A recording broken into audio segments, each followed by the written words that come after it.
प्यारे बच्चों, आप सब क्लास 9 से क्लास 10th में आ गए। इसके लिए सभी को हार्दिक अभिनंदन, शुभ आशीर्वाद।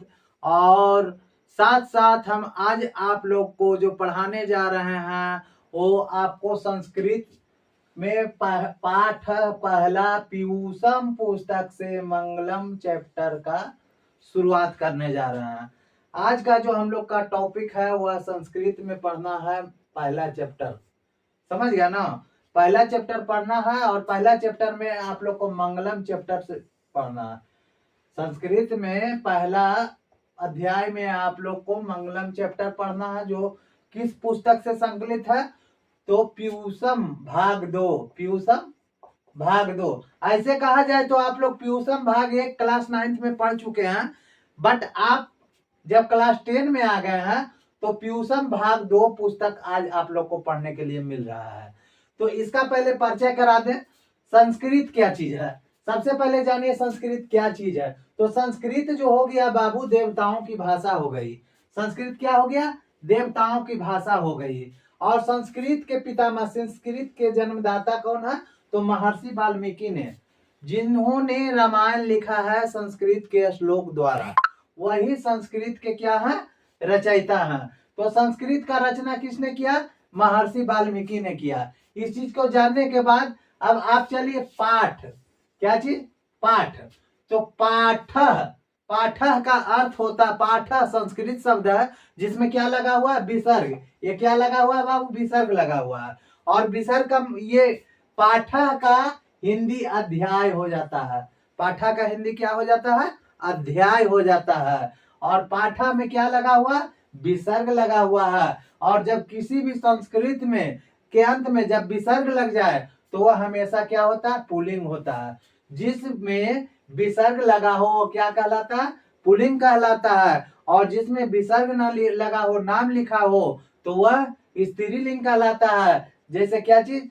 सीता हो गया, गीता हो गया। इस सब में विसर्ग न हलंत लगता है, न हलंत लगेगा न विसर्ग लगेगा। बट संस्कृत में यही लिखाएगा जो हिंदी में लिखाएगा, ये याद रखिएगा।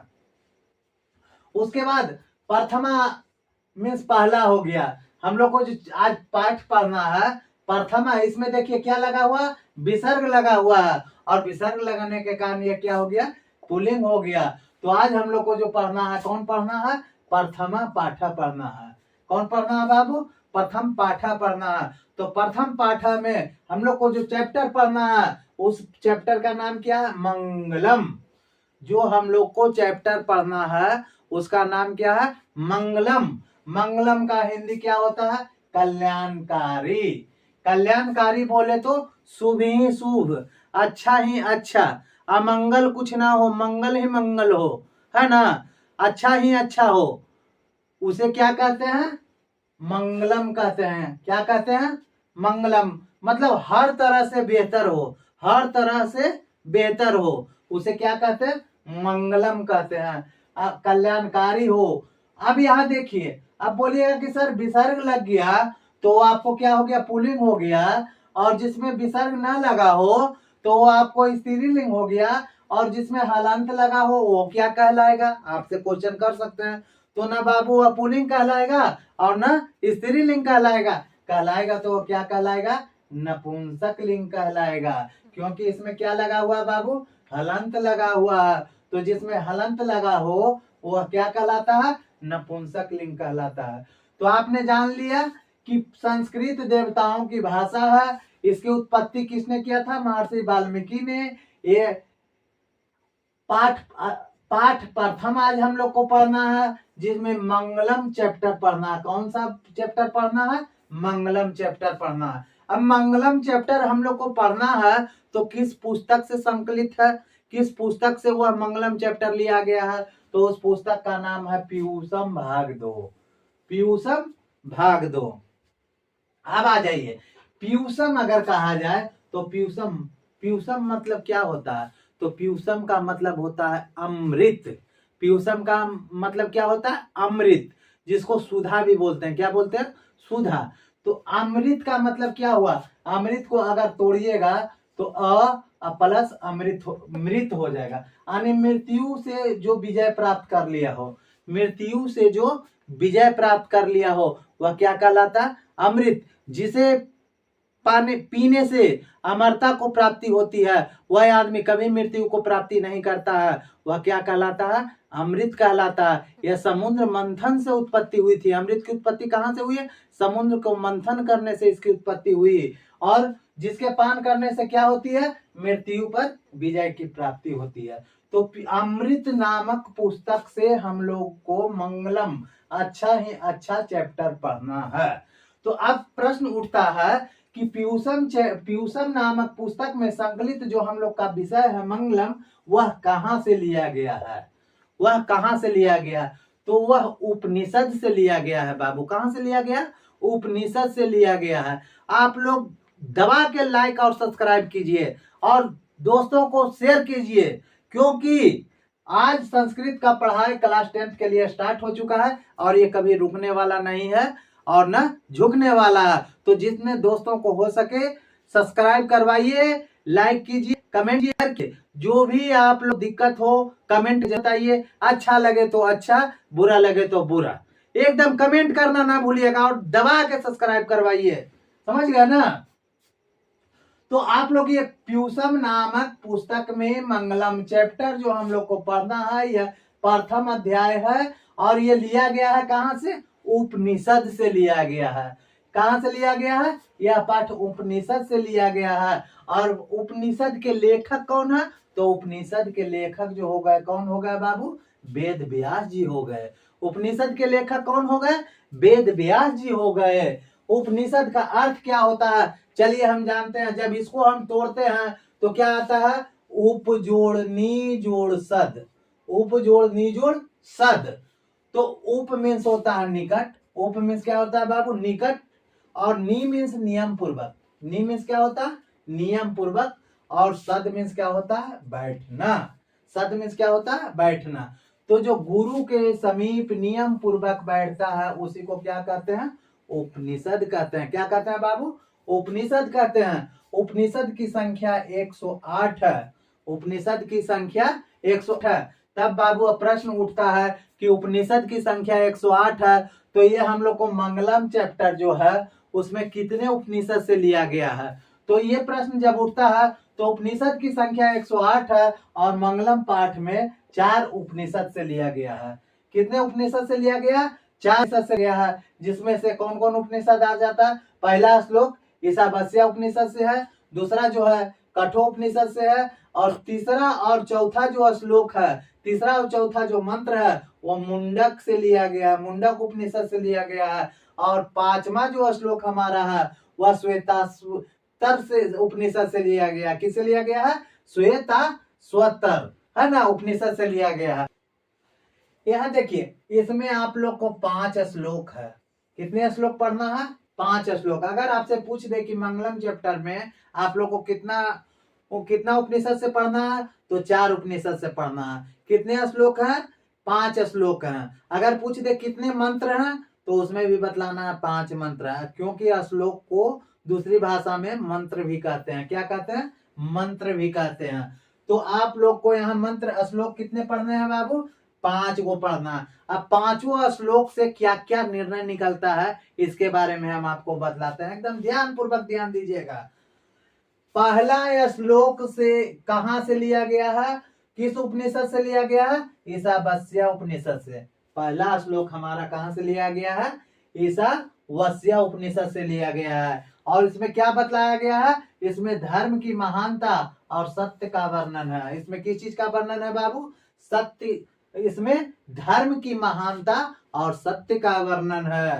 पहला श्लोक ईशावास्य उपनिषद से लिया गया है और इसमें धर्म की महानता का गुणगान किया गया है और सत्य का वर्णन किया गया है।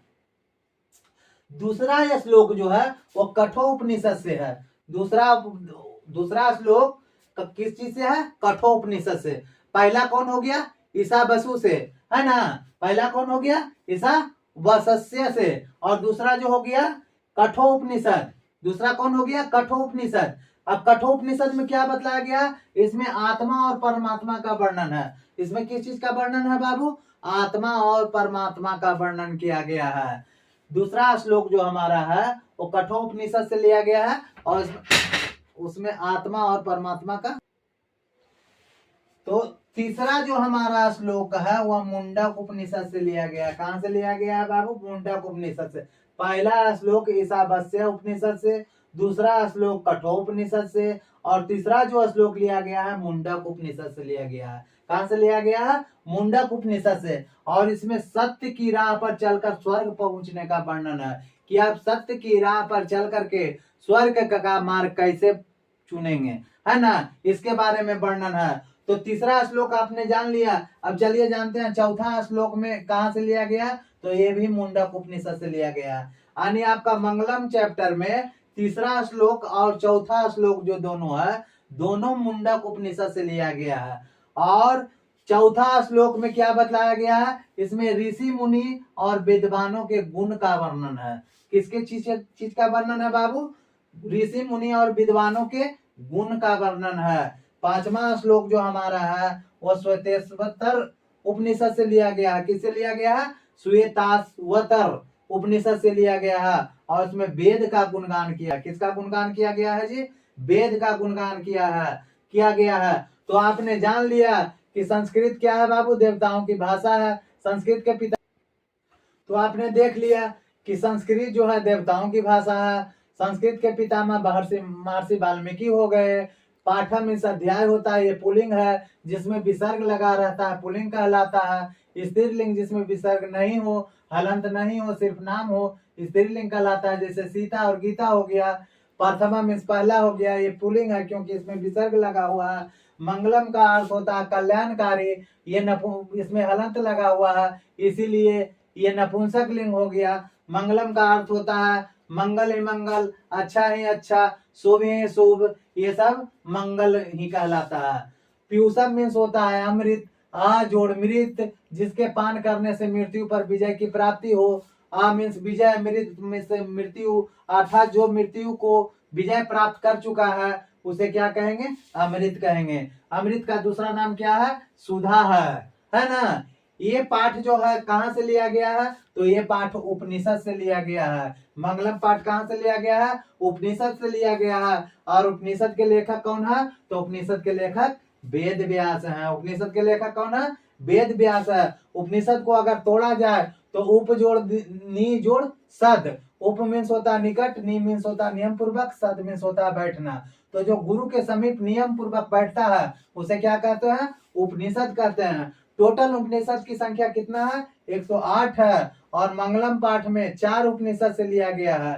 मंगलम पाठ कितने उपनिषद से लिया गया है? 4 उपनिषद से लिया गया है। चारों का नाम क्या चीज है? ईशावास्य उपनिषद, कठोपनिषद, तीसरा और चौथा लिया गया है मुंडक उपनिषद से और पांचवा जो है श्वेताश्वतर उपनिषद से लिया गया है। इसमें श्लोक जो है 5 है। कितने श्लोक है? 5 है।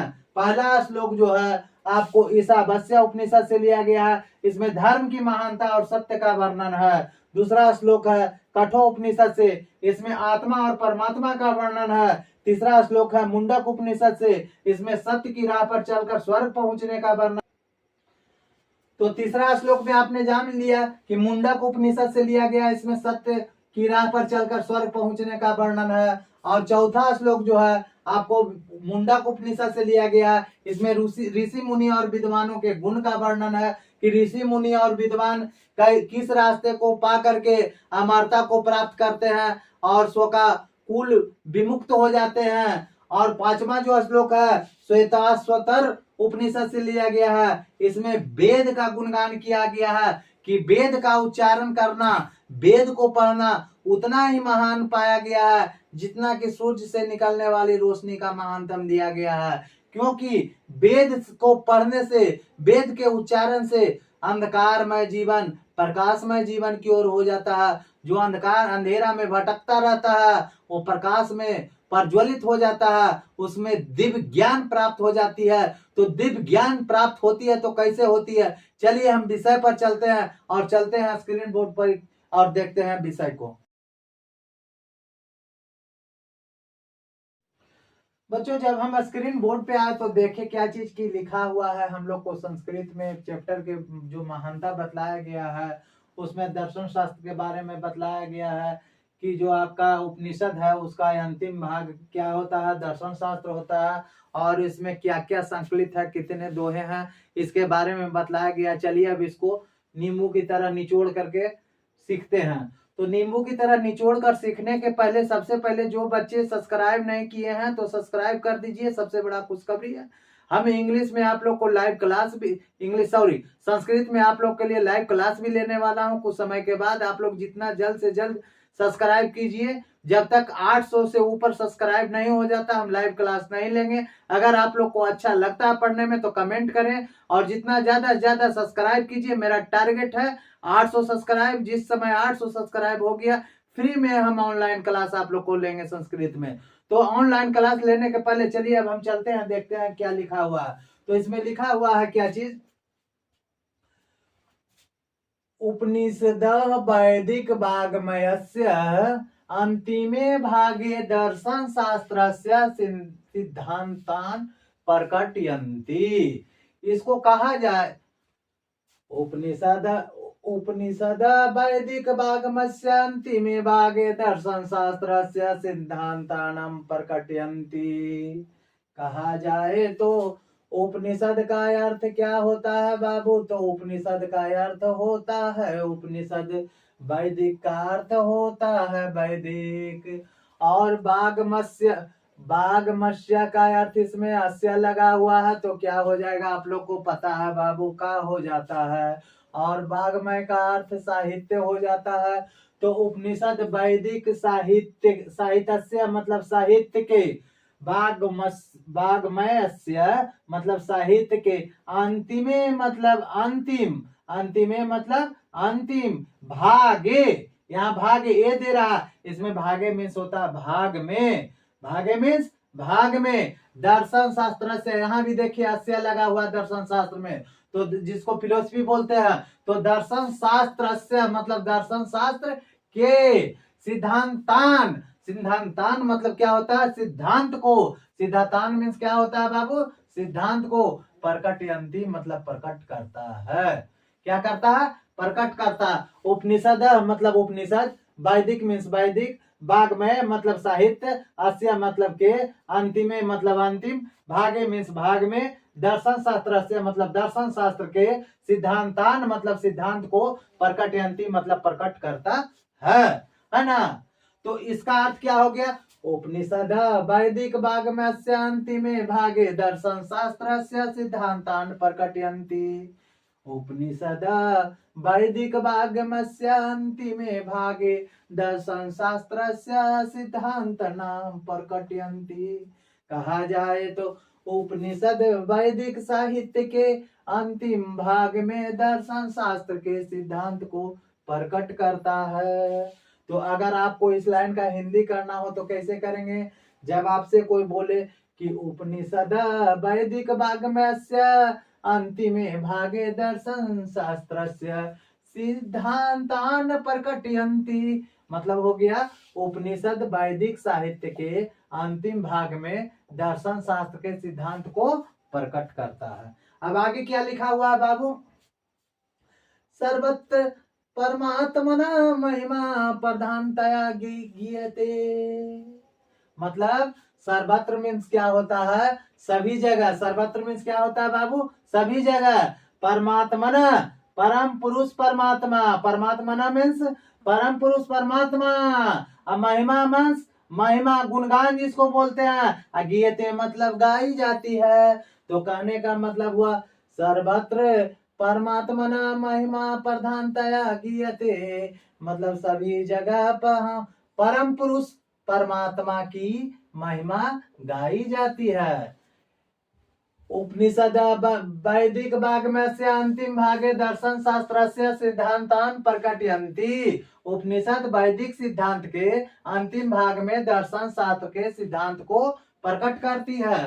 सर्वत्र परमात्मना महिमा प्रधानतया गीयते, सभी जगह परम पुरुष परमात्मा की महिमा गाई जाती है। सभी जगह किनकी महिमा गाई जाती है, परम पुरुष परमात्मा की महिमा गाई जाती है। तेन परमात्मना जगत व्यापतम अनुशासितम च अस्ति। तेन, तेन मीन्स क्या होता है बाबू? उस, तेन मीन्स उस परमात्मना, परमात्मा के द्वारा, परमात्मना मीन्स क्या हो गया? परमात्मा के द्वारा। जगत मीन्स संसार होता है, जगत मीन्स क्या होता है? संसार होता है। व्याप्तान मतलब पूर्ण व्यापित है, अनुशासित मतलब अनुशासित है, च मीन्स और, अस्ति मीन्स है, च मीन्स और अस्ति मीन्स है। तो तेन परमात्मना जगत व्यापतम अनुशासितम च अस्ति। उस परमात्मा के द्वारा संसार पूर्ण व्यापित है और अनुशासित भी है। अब क्या कह रहा है? कह रहा सह एव सर्वेषां तपसाम अपरमं लक्ष्यम। सह एव सर्वेषां तपसाम परमम लक्ष्यम, है ना? कहने का मतलब हुआ सह मीन्स वह, एव मीन्स ही, सर्वेषां मतलब सभी के, सर्वेषां मीन्स क्या होता है? सभी के, तपसाम मीन्स तपस्या का, और परमम मीन्स परम, लक्ष्य मीन्स लक्ष्य है। मतलब स एव सर्वेषां तपसाम परम लक्ष्यम, वह ही सभी के तपस्या का परम लक्ष्य है। क्या है? परम लक्ष्य है। अस्मिन् पाठे परमात्म परा उपनिषदाम पदधाम का पंच मंत्र संकलिता संति। अस्मिन् पाठे, अस्मिन् पाठे, अस्मिन् मीन्स इस, पाठे मीन्स पाठ में, परमात्म परा मतलब परमात्मा से संबंधित, परमात्म परा मतलब परमात्मा से संबंधित, उपनिषदाम मतलब उपनिषद के, पदात्मका मतलब पद, पद और पदात्मक मतलब पद में, पंच मंत्र, पंच मंत्र है, क्या? संकलित है। पंच मंत्र क्या है? संकलित है। इस पाठ में परमात्मा से संबंधित उपनिषदों के पदात्मक पद में 5 मंत्र संकलित हैं। अब ये 5 मंत्र की जानकारी चलिए आगे हम लेते हैं। अब देखिए यहाँ संस्कृत पाठ में पहला चैप्टर में आपको प्यूसम जो पढ़ना था, मंगलम, प्यूसम पुस्तक से मंगलम जो पाठ पढ़ना है, उसका पहला श्लोक जो लिया गया है ईशावास्य उपनिषद से लिया गया है। कहाँ से लिया गया है? ईशावास्य उपनिषद से। तो इसके लेखक जो है वेद व्यास है। इसके लेखक कौन है? वेद व्यास है। अगर जो आपसे पूछे कि प्यूसम पुस्तक में जो मंगलम चैप्टर है उसमें जो उपनिषद से लिया गया है उसके लेखक कौन है, तो क्या बोलिएगा? वेद व्यास है। उसके लेखक कौन है? तो कौन है बाबू? वेद व्यास है। तो पहला श्लोक क्या है देखिए, चलिए देखते हैं। हिरण्यमेन पात्रेण सतस्य पीहितं मुखं तत त्वं पूषन् पाविर्नो सत्य धर्माय तिष्ठये। ये ईशावास्य उपनिषद से लिया गया है। इसके लेखक वेद व्यास हैं। क्या बोल रहा? हिरण्यमेन पात्रेण सत्यस्य आपीतं मुखम् तत् त्वं पूषन् पाविर्नो सत्य धर्माय दृष्टये। हिरण्यमेन पात्रेण सतस्य आपीतं मुखं तत् त्वं पूषन् पाविर्नो सत्य धर्माय दृष्टये। इसका शब्दार्थ क्या होता है? सबसे पहले ये जो आपका हिंदी का श्लोक जो लिया गया है वो प्यूसम नामक पुस्तक से लिया गया है, और उसमें जो आपका चैप्टर है उस चैप्टर का नाम है मंगलम चैप्टर, मंगलम अध्याय से लिया गया है। और इसके जो पहला श्लोक है उसमें लिख रहा है कि हिरण्यमेन पात्रेण सत्यस्यापीतं मुखं तत् त्वं पूषन् पाविर्नो सत्य धर्माय दृष्टये। इसका देखिए, अब यहाँ देखिए, हिरण्यमेन, हिरण्यमेन का अर्थ होता है सोने का। क्या होता है बाबू? सोने का। यहाँ हम आपको हिंदी शब्दार्थ भी इसका लिख दिए हैं, मीनिंग भी, जिससे आपको असुविधा ना हो। इसमें चाहे तो आप एक एक शब्द को तोड़ करके पढ़ सकते हैं। हिरण्यमेन मतलब सोने का, पात्रेण मतलब पात्र, हिरण्यमीन मतलब सोने का, पात्रेण मीन्स पात्र से, सतस्य मीन्स सत्य का, सत्य मतलब सत्य का, ठीक ना। पीहितम मतलब ढका हुआ है, पीहितम मीन्स क्या हुआ, ढका हुआ है। मुखम, मुखम मीन्स मुख होता है, मुख है ना। तत् तत् तत् मीन्स उसे होता है, त्वम मीन्स तुम होता है। पूषण कहा गया है हे सूर्य को, पूषण किन्हें कहा गया है, हे सूर्य को कहा गया है। अपावीर्णु मीन्स हटा दो, सत्य धर्माय मतलब सत्य और धर्म के लिए, दृष्टये मतलब प्राप्त कर सकूं। अब जब हम इसको हिंदी करके देखते हैं तो क्या देखते हैं, हिरण्य, हिरण्यमेन, हिरण्यमेन का होता है सोने के, पात्रेण मीन्स बर्तन या पात्र मतलब सोने के बर्तन से, सोने के पात्र से, सोने के बर्तन से, सोने के बर्तन से क्या क्या कहता है सोने के बर्तन से, तो कह रहा है सतस्य मतलब सत्य का। क्या कह रहा है, यहां देखिए,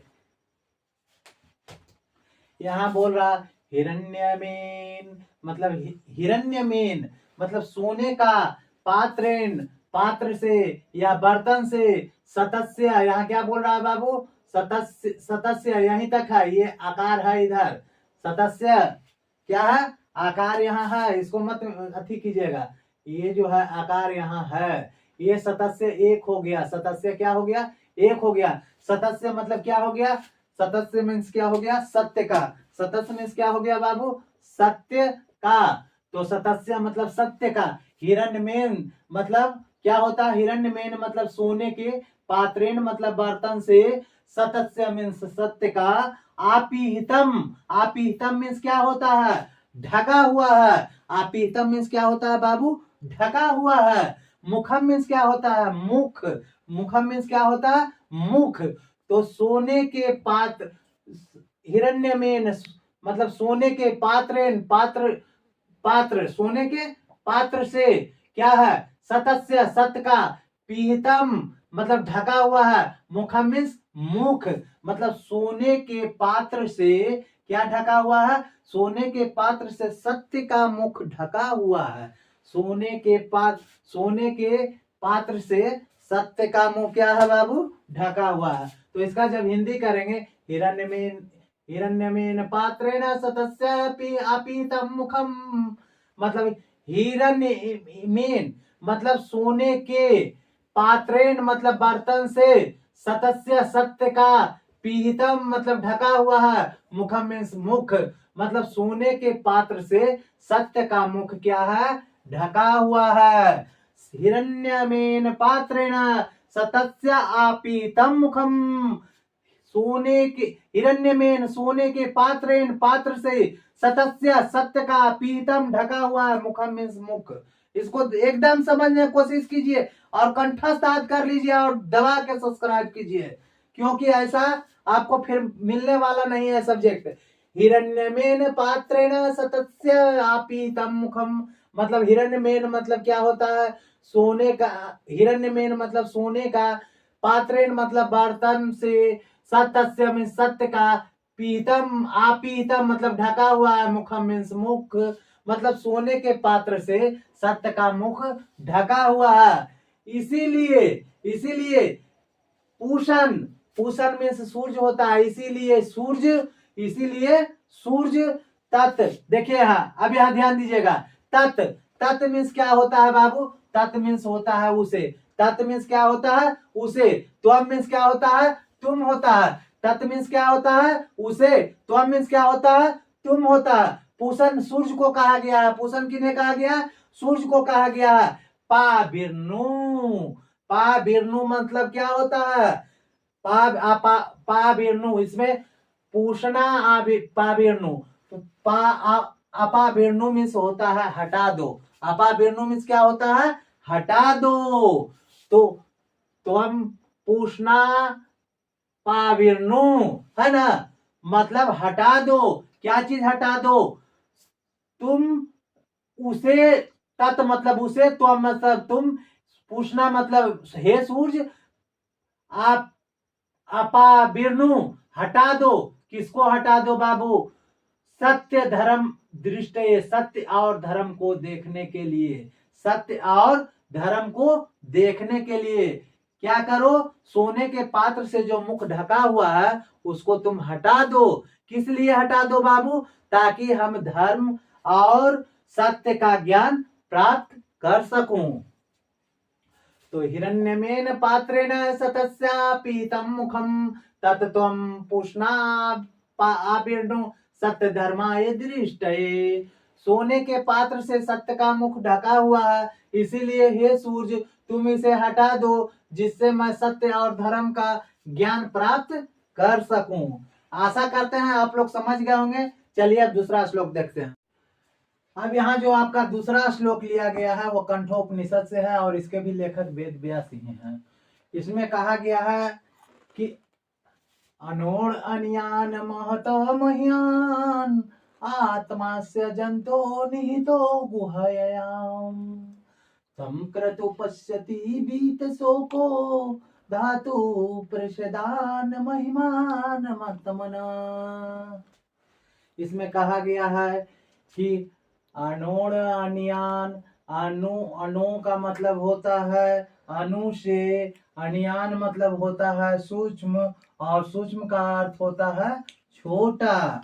तो अणोड़ अनियान, अणोड़ मतलब अणु से, अनियान मतलब छोटा, महत मतलब महान से, महियान मतलब महान। तो अणोड़ अनियान महतम महियान, अणु से छोटा, महान से महान, मतलब जिसको हम चाह कर भी किसी भी स्कोप के द्वारा नहीं देख सकते, छोटा से छोटा, सूक्ष्मदर्शी से भी नहीं देख सकते, बाइस्कोप से भी नहीं देख सकते, दूरबीन से भी नहीं देख सकते, और हम अपनी आंखों से भी नहीं देख सकते। तो छोटा से छोटा, छोटा से छोटा और बड़ा से बड़ा क्या है? छोटा से छोटा और बड़ा से बड़ा आत्मस्य जंतो निहितो गुहायाम। आत्मस्य मतलब आत्मा का, जंतो मतलब जंतु में, जंतु प्राणी के, जंतु मीन्स क्या होता है? प्राणी के। निहितो मतलब विद्यमान मौजूद है, गुहायाम मतलब हृदय में, गुहायाम मतलब हृदय रूपी गुफा में। तो अनोड़ अनियान महत मह्यान आत्मास्य जंतो निहितो गुहायाम। अनो छोटा से छोटा, क्या हुआ? कहने का मतलब हुआ कि क्या है? तो आत्मा। तो कह सकते हैं कि आत्मा जो है वह छोटा से छोटा और बड़ा से बड़ा है। आत्मा हमारा क्या है? छोटा से छोटा है और बड़ा से बड़ा है, जिसको हम किसी भी चीज से छोटी किसी भी मशीन से भी नहीं देख सकते, और बड़ा से बड़ा हम किसी भी दूरबीन को भी लगा सके कि नहीं देख सकते, जितना बड़ा है इसका आकार। छोटा से छोटा मतलब जिसको हम कल्पना नहीं कर सकते, इतना छोटा आत्मा है, और इतना बड़ा कि जिसकी बड़ा होने की भी कल्पना नहीं कर सकते, उतनी बड़ी है कौन? हमारी आत्मा। तो क्या कह रहा? अनोड़ अनियान महत मह्यान, मतलब आत्मा जो है छोटी से छोटी है और महान से महान है। छोटी से छोटी है और क्या है बाबू? महान से महान है। तो आत्मा छोटा से छोटा और बड़ा से बड़ा या महान से महान है ना? अब क्या बोल रहा है? आत्मस्य जंतो निहितो गुहायाम। तो इसमें बोल रहा आत्मस्य मतलब आत्मा का, जंतो मतलब प्राणी के, निहितो मतलब विद्वान, और गुहायाम मतलब हृदय रूपी गुफा में। तो कहने का मतलब हुआ कि ये आत्मा कहाँ रहती है? प्राणी के। प्राणी किसको बोलते हैं? सिर्फ मनुष्य को प्राणी नहीं बोलते हैं, प्राणी बोलते हैं संसार में जितने जीव हैं, जितने भी जंतु हैं, जितने भी कीट पतंग हैं, सभी प्राणी कहलाते हैं। खा जानवर हो, खा राक्षस हो, खा दानव हो, खा मानव हो, खा कीट हो, खा पतंग हो, खा पेड़ हो, खा पौधे हो, सभी में जीव का अंश होता है, सभी में ब्रह्म का अंश होता है।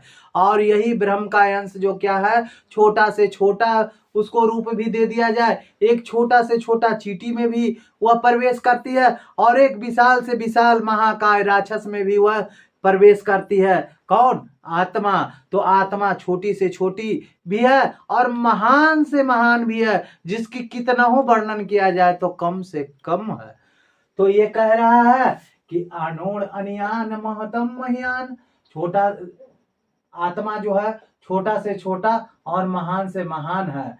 आत्मस्य जंतु निहितो गुह्याम, कहने का मतलब हुआ आत्मा जंतु के मतलब प्राणी के हृदय रूपी गुफा में क्या रहती है? विद्वान रहती है, मौजूद रहती है, विद्यमान रहती है, मतलब मौजूद रहती है। अब क्या कह रहा है जो देखिए, कह रहा तम क्रतु पश्यति बीत शोको धातु प्रसदान महिमान मतमन।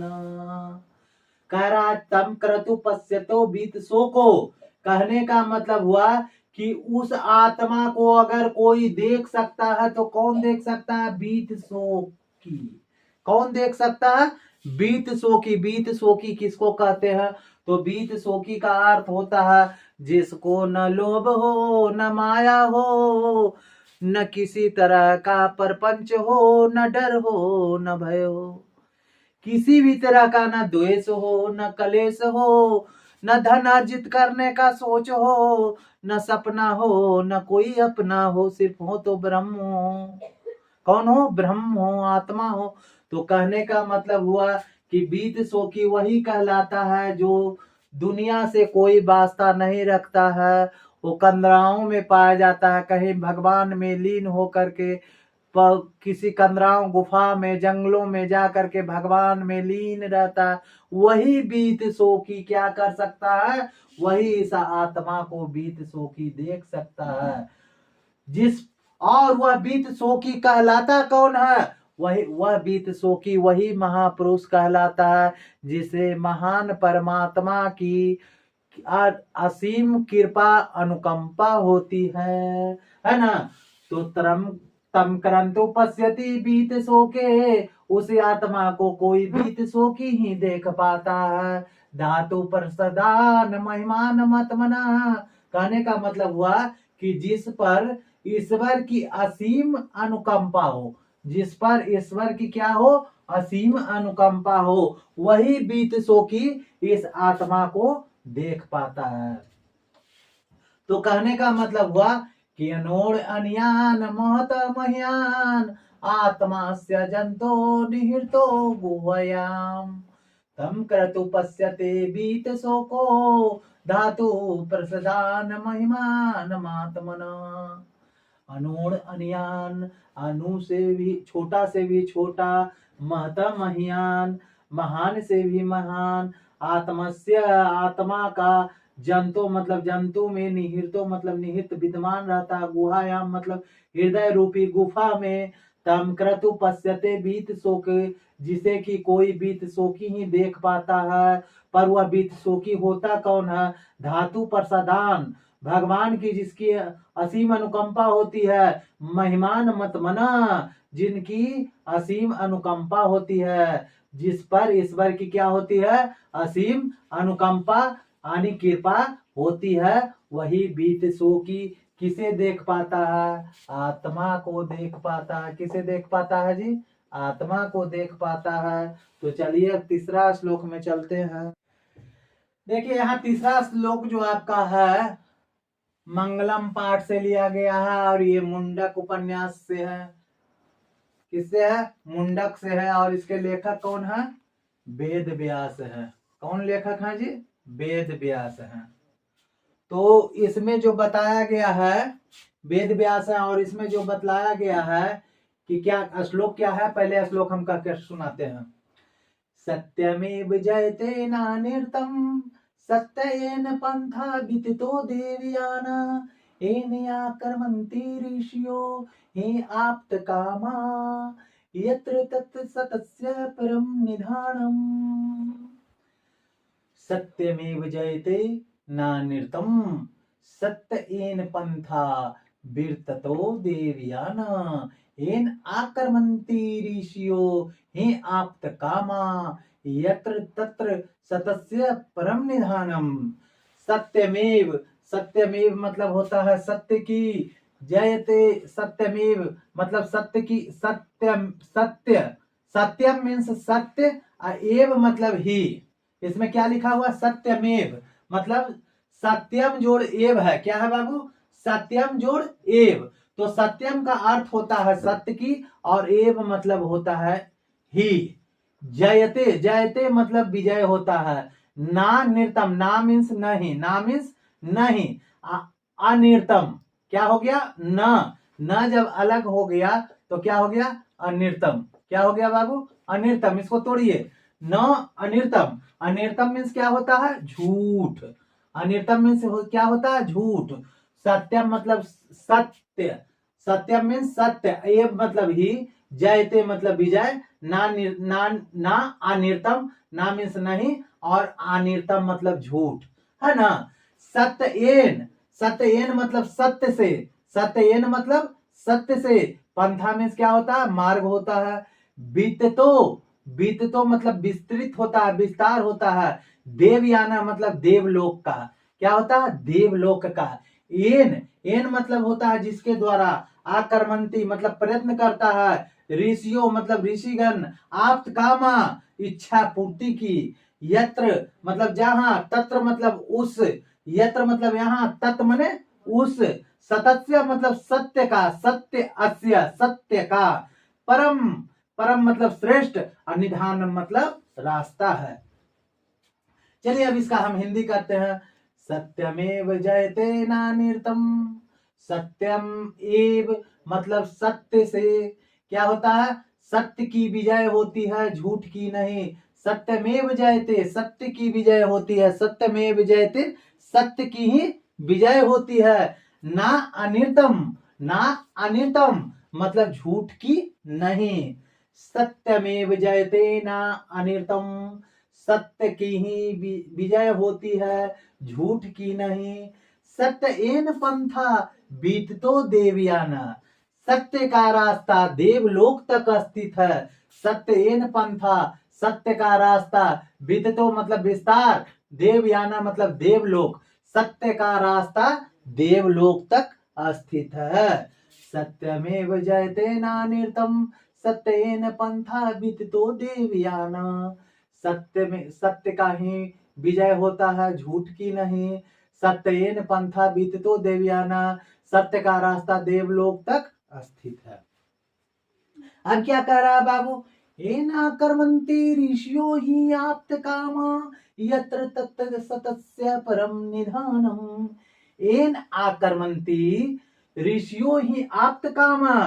कहने का मतलब हुआ कि जिस रास्ते पर बड़े बड़े ऋषिगण चलकर जिस रास्ते पर एन आकर्मन्ति चलकर ऋषिगण क्या किए? देवलोक तक पहुंच जाते हैं। कहां पहुंच जाते हैं? देवलोक तक पहुंच जाते हैं। जहां पहुंचने की उनकी कामना कर रहती है। आप्त कामा मतलब इच्छा पूर्ति की जहां कामना रहती है वहां पहुंच जाते हैं। इच्छा पूर्ति की अंतिम कामना कहां रहती है? कि हम भी देवता के पास रहे देवलोक के पास रहे। तो वही चीज है कि जिस रास्ते पर बड़े बड़े ऋषिगण चलकर क्या करते हैं? देवलोक तक पहुंच जाते हैं। क्यों पहुंच जाते हैं? क्योंकि यत्र तत्र सतस्य परम निधानम क्योंकि सत्य ही वह पहुंचाने वाला श्रेष्ठ मार्ग है। क्योंकि सत्य ही पहुंचाने वाला वह क्या है? श्रेष्ठ मार्ग है। सत्यमेव जयते नानिर्तम सत्येन पंथा बीततो देवयाना।